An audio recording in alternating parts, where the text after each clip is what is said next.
Salut à tous, bienvenue dans cette émission spéciale initiée par OnePlus6. Aujourd'hui, nous allons parler First Party Data et surtout comment les éditeurs exploitent cette fameuse First Party Data pour leur stratégie de monétisation, mais également leur stratégie de diffusion de contenu et une meilleure connaissance de leurs utilisateurs. Pour ça, nous avons deux invités exceptionnels, Priya Saint-Olive de CMI France et Bastien Faletto de OnePlus6. Merci d'être là pour cet entretien exclusif. Première question, quelle est votre définition de la First Party Data Strategy et comment vous l'exploitez d'un point de vue opérationnel? Pour bien construire une First Party Data Strategy, il faut avoir plusieurs composants. Le premier, c'est le contenu. Pour un publisher, l'important, c'est de travailler un contenu qui soit riche, diversifié, assez profond en termes de signaux qu'on va pouvoir aller proposer et du coup capter avec nos outils data. Ça, c'est vraiment le premier pour avoir créé le moment de la qualification. Ensuite, il faut de l'engagement, créer de la récurrence. Ça va permettre de densifier les données que l'on a et puis aussi avoir du reach, parce que c'est important d'avoir une donnée, mais il faut pouvoir la réexploiter en temps réel, mais aussi après et capitaliser dessus. Et puis après, évidemment, c'est l'ID qui compte, donc toute la stack technologique autour de l'ID qu'on va pouvoir créer, avec du login, avec des services qu'on propose aux utilisateurs pour les inciter à se loguer, ça c'est la première, mais il y a aussi tous ceux qui ne sont pas logués, et travailler vraiment sur un ensemble de systèmes qui vont être complémentaires et qui vont vraiment permettre d'aller chercher un moyen de bien lier toutes les données qu'on va collecter dans l'espace, entre guillemets, et puis dans le temps, pour pouvoir toujours aller chercher de la finesse et du reach. D'un point de vue beaucoup plus technique, comme le disait Priya, je garderai effectivement les audiences, une qualification fine des audiences et des contenus qui vont être finalement le point central de cette stratégie First Party Data. Et ensuite, autour, on a différents axes et différents stages qui vont de la collecte à l'activation. Donc effectivement, on a besoin de collecter une donnée, qu'elle soit user-based ou liée au contenu, qui soit le plus unique possible, la processer et essayer d'extraire ce qui est le plus unique, donc avec beaucoup plus de granularité, pour pouvoir se différencier, avoir une offre qui est, encore une fois, unique sur le marché. Et ensuite, il y a un sujet sur l'activation, qu'elle soit publicitaire, éditoriale ou marketing. Donc on a une activation qui va être opérée par l'éditeur, par la marque média ou par le broadcaster. Et dans ce cas-là, on a besoin effectivement d'avoir une connectivité avec les outils, avec le marché qui est la plus fine possible. Et ensuite, pour résoudre les problèmes de connectivité qu'on peut rencontrer, on va être obligé de s'équiper, il est conseillé en tout cas de s'équiper d'outils comme des clean rooms pour pouvoir mettre à disposition ces données first party, ce patrimoine first party, mais dans un environnement qui est fair, je dirais, et maîtrisé. Et puis il y a aussi un aspect dans l'opérationnel, dans la stratégie opérationnelle de la gestion des first party data. Il faut aussi s'ouvrir des vannes. Il faut aller chercher d'autres relais de qualification et de collecte. Donc Bastien a parlé des data clean rooms, mais il y a aussi tout ce qu'on va pouvoir développer avec du conversationnel, avec des questionnaires, des enquêtes tiers, etc., qui vont soit permettre de créer un panel de données qualifiantes, soit carrément être des relais d'amplification, ou alors qui vont nous permettre d'aller chercher des niches qu'on n'a pas forcément adressées de manière native, mais qui vont avoir du sens dans un plan média pour un annonceur spécifique. Et c'est important du coup pour un publisher de pouvoir travailler avec une technologie centrale qui va s'associer à d'autres techs qui viennent compléter comme ça ce pool de données et qui va aussi être capable, c'est quand même un gros sujet pour nous, de parler avec d'autres grosses technologies qu'on développe dans nos groupes, type des systèmes de CDP, de CRM, très propres à ce qu'on a côté abonnement, côté gestion newsletter, etc. Et donc du coup d'avoir vraiment un maillage technologique relais pour aller chercher un maximum de qualifications pertinentes. Il y a une réflexion sur la cohérence du stack actuel, comment est-ce qu'on le fait évoluer et comment est-ce qu'on répond aux enjeux actuels avec des plateformes qui ne sont pas forcément toujours adaptées. Bastien, pourquoi la disparition des cookies tiers accélèrent le besoin qu'ont les éditeurs de mieux qualifier leurs audiences, mais également mieux qualifier leur contenu? En quelques mots, aujourd'hui, la donnée elle est disponible partout et de façon très facile. Enfin, plus ou moins accessible, mais en tout cas de façon très facile. Elle est disponible dans les DSP, elle est disponible dans les SSP. Et finalement, la disparition du cookie tiers va entraîner une raréfaction de la donnée tierce. Et il y a effectivement cette nécessité pour les éditeurs et les groupes médias de s'équiper d'outils qui sont en mesure de qualifier de façon plus fine leur contenu et leurs audiences pour qu'on retrouve un niveau de granularité et pour que les éditeurs et pour que l'offre au sens large puisse prendre la disparition des cookies tiers comme une opportunité. Et puis c'est encore plus le cas pour les annonceurs. Les annonceurs n'ont pas toujours l'opportunité d'avoir des points de contact digitaux avec leurs clients, leurs audiences. Et ils ont pu, grâce à la donnée tiers, aller capter quand même leur clientèle, leurs prospects.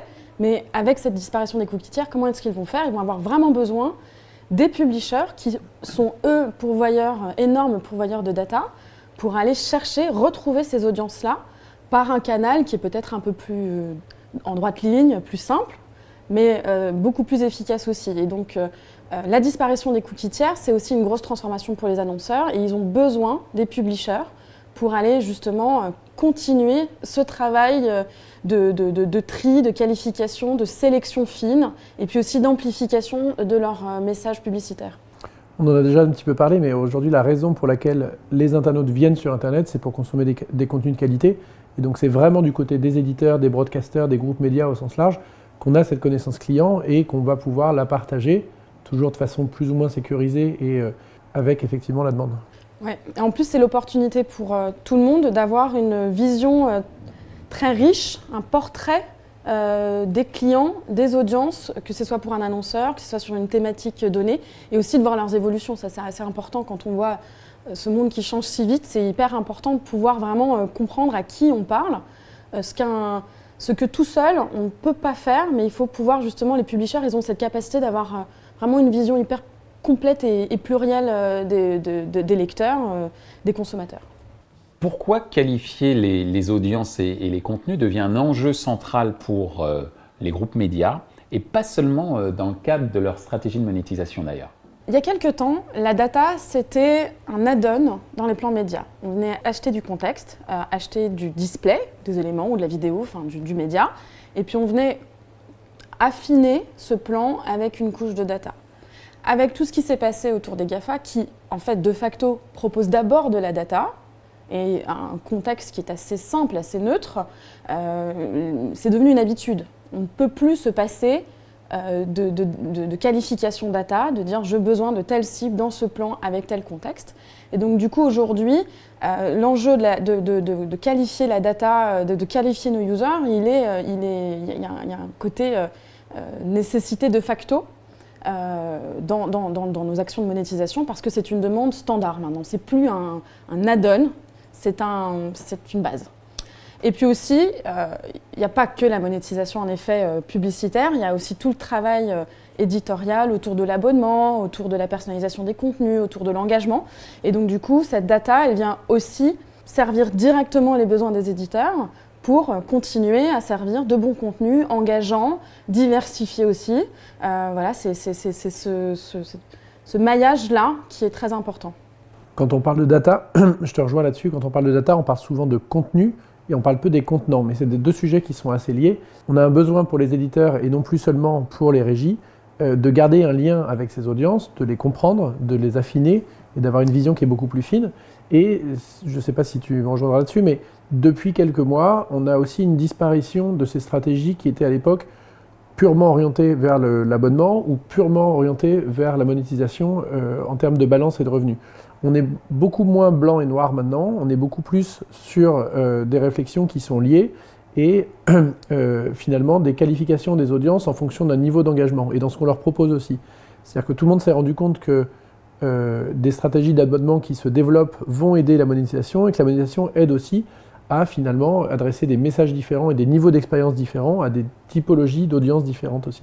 Oui, complètement. Et il y a même une approche yield dans cette complémentarité des use cases de monétisation publicitaire et de besoins éditoriaux, parce que c'est simple, un visiteur qui vient sur n'importe quel site média ne va pas tout de suite se dire je m'abonne, pas tout de suite. Il va prendre le temps d'essayer, de lire, de revenir sur des contenus pour adhérer à la proposition éditoriale qui est là.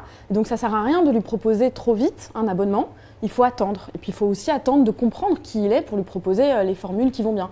Et donc du coup, il y a déjà cette espèce de timeline qui se crée, et puis c'est aussi, voilà, je parlais de yield, parce que l'objectif, c'est quand même de chercher quelle est la meilleure option de monétisation pour chaque utilisateur à chaque moment, à chaque page vue qui va être fait avec nous. Et l'expérience publicitaire, elle peut être adaptée aussi, c'est-à-dire que sur un abonné, je ne pense pas que la publicité soit un gros mot, soit un énorme problème. Par contre, un abonné peut attendre des niveaux une expérience publicitaire qui est différente, pas 12, j'exagère un peu, pas 12 bannières et 12 pop-up, mais une expérience plus fine parce qu'on va mieux le connaître, on va lui proposer des choses plus en adéquation avec ses besoins, etc. Ah oui, non, mais ça c'est sûr. Moi, je travaille pour des marques féminines haut de gamme en termes de médias. La publicité fait partie du contrat de lecture. Oui, on feuillette un magazine, on regarde autant les belles pubs avec des superbes shootings, etc., qu'on lit les articles. C'est pareil sur le digital. Et c'est aussi ce qui est attendu dans une expérience d'abonnement. On ne veut pas forcément être privé de publicité, avoir des vides parce qu'on est abonné, surtout si la pub est belle. Ça, il faut vraiment faut lui rendre toutes ses lettres de noblesse pour tout le travail artistique qui est fait. C'est important de dire, bah oui, un abonné n'a pas forcément une expérience sans pub du tout. Il faut qu'il ait de la belle pub, ça c'est sûr, et de la pub bien choisie. Pour finir, dernière question, quel est l'équilibre dans votre stratégie de monétisation entre le ciblage basé sur le contexte et le ciblage centré sur l'utilisateur? Là, aujourd'hui, on a atteint un point d'équilibre quasiment parfait. Pourquoi ? Avant, on était dans une dualité. Le contextuel ou l'audience.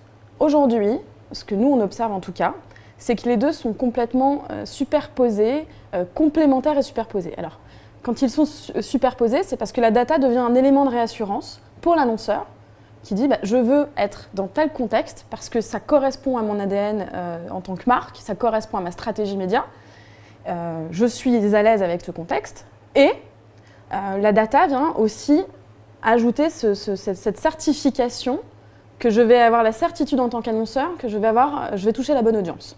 C'est vraiment une clé de sécurité pour eux. Et elle est importante, essentielle, et il faut savoir, ce qui n'est pas évident en termes de reach, mais c'est très important d'être en capacité de cumuler les deux.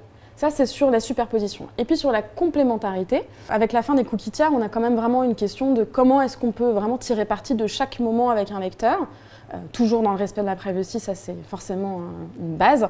Mais aujourd'hui, travailler à la fois sur un mix contextuel et audience nous permet de vraiment capitaliser sur toute la connaissance qu'on a dans le temps et en temps réel. Ça, je pense que c'est pour nous essentiel en tant que publisher parce que c'est ce qui maximise le reach et c'est ce qui rend encore ces stratégies efficaces, voire même encore plus efficaces qu'avant. Si on veut être complètement pragmatique, la baisse des cookies tiers, c'est une chose, enfin la raréfaction des cookies tiers, c'est une chose. On a aussi en termes d'adressibilité une baisse des consentements et aujourd'hui le contextuel permet d'adresser un message sur un contexte ou qui soit lié au profil d'un utilisateur mais sans ID. Il permet d'adresser un message dès la première visite et dans certains cas, on va être capable, avec effectivement cet incrément sur la partie contextuelle, d'aller regagner sur une première visite ou sur du opt-out 30-40% en mixant ces technologies contextuelles avec des capacités temps réel. Ouais. Nous, on a vraiment vu avec ce mix qu'on pouvait aller chercher un uplift de reach de je sais pas, 30 à 40%. Oui, c'est ce qu'on observe dans à peu près toutes nos campagnes. C'est extrêmement puissant de travailler sur cette combinaison audience et contexte. Si tant est que l'analyse du contexte, elle est très fine, elle va dans le cœur du contenu et elle est aussi, il y a une intelligence derrière. Parce qu'il faut savoir le lire, le contenu, et l'interpréter et pas juste prendre des mots extraits d'un texte sans qu'il y ait vraiment ce sens global d'un contexte. Mais avec ça, si on a la bonne techno, ça marche très très bien. Et sans parler OnePlus X, de manière générale, on a aussi moins de frontières d'un point de vue technique et d'un point de vue outil. On a moins de frontières entre tout ce qui est lié à une audience et tout ce qui est lié à un contenu. Avant, on avait souvent deux plateformes. Vous aviez deux plateformes en tant qu'éditeur. Et maintenant, on a des plateformes qui sont beaucoup plus hybrides et beaucoup plus unifiées. Donc ça, c'est une des réponses aussi. Ainsi s'achève cette émission spéciale initiée par OnePlus X où nous avons évoqué la stratégie First Party Data des éditeurs, tant sur le plan de la monétisation que de la stratégie de diffusion de leur contenu. Nous avons beaucoup appris en écoutant Priya Saint-Olive de CMI France et Bastien Faletto de OnePlus X. Je vous donne rendez-vous pour une autre émission spéciale. À très bientôt.